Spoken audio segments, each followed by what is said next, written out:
Okay, so I'm guessing that there are probably some people who just shouldn't own a camera, especially one that can record, and I am definitely one of those people. However, unlike my last few videos, which were not really educational, this one, I hope, will be a little more enlightening. Maybe I should hold the camera like this so it's not upside down or sideways, or it could be upside down. You know what, let's just look this way. This is sumi-e painting. It is the traditional Eastern style of ink painting. And what is special about sumi-e ink is see how this is nice and dried out.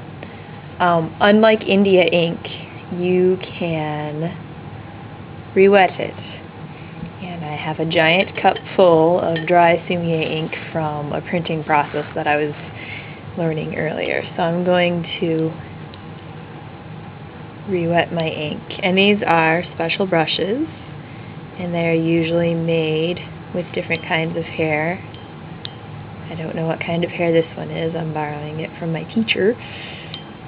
But eventually one day I'll get my own. I know there are boar bristle ones and horse ones, and I think even wolf or dog hair ones. From the tail, and those would be the softer ones, depending on what you do. So I've got my ink nice and moistened here. Alright, on my brush, I'm going to switch hands with the camera because I am a right-handed artist. I'm going to do this. And then you're going to want to wipe your brush on, I guess, paper towel like you purchase for the kitchen is the best. You want to control your water and your color. I think that's a little dark, so I'm going to use this ink on this plate over here to get something a little lighter because we're going to be doing something far away. And you want to make that a lighter ink because, of course, things which are farther away are lighter. That sort of misty thing. And this is cicada paper. I don't know how well it shows up on video, but oh, there you go. You get a little bit of the sparkle in there. Apparently, you usually use this sort of paper for portraits, and you use a different sort of paper for landscapes. However, if we scroll down here a bit, we have a portrait of a steam pirate climbing through the landscape up a ladder to her airship. Now what I have done is on the back I have some paper put together and the image made on it. And that, friends, is one of the drawbacks of our new drawing studio. Our new painting studio is that sound when the heat is on.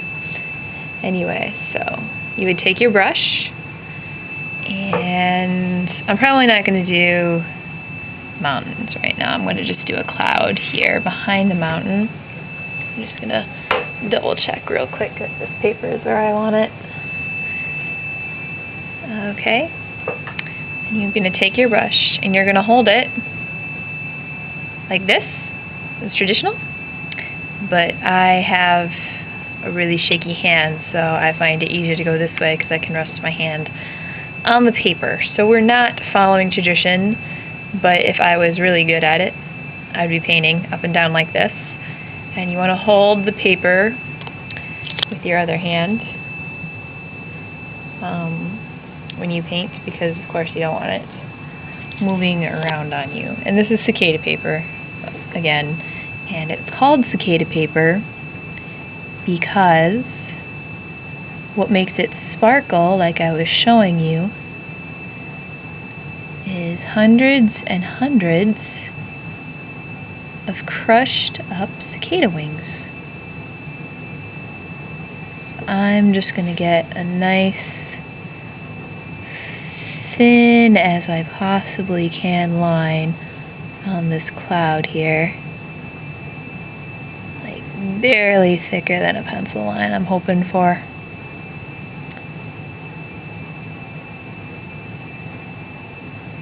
That will be the first step. And then later, comes the ink underpainting, and that's when you would put in all of your shadows and shading. And then, after you complete your underpainting, you add color. You add layers and layers and layers of color.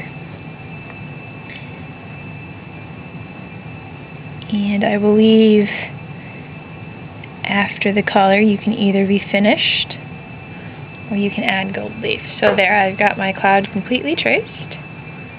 Ooh, nice and thin, nice and light because it is far away. If I was doing, say, her face, or definitely her arm or her fist, I would be using the ink in a more black form, less diluted by water. However, you don't ever want to use straight sumi-e ink because then, and I'm going to be done because that sound is really getting to me, unless the sound is done.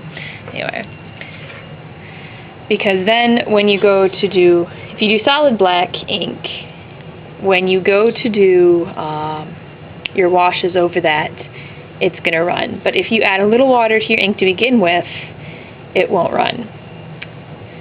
So this is my steampunk pirate sumi-e, which I probably can't get a whole shot of right now.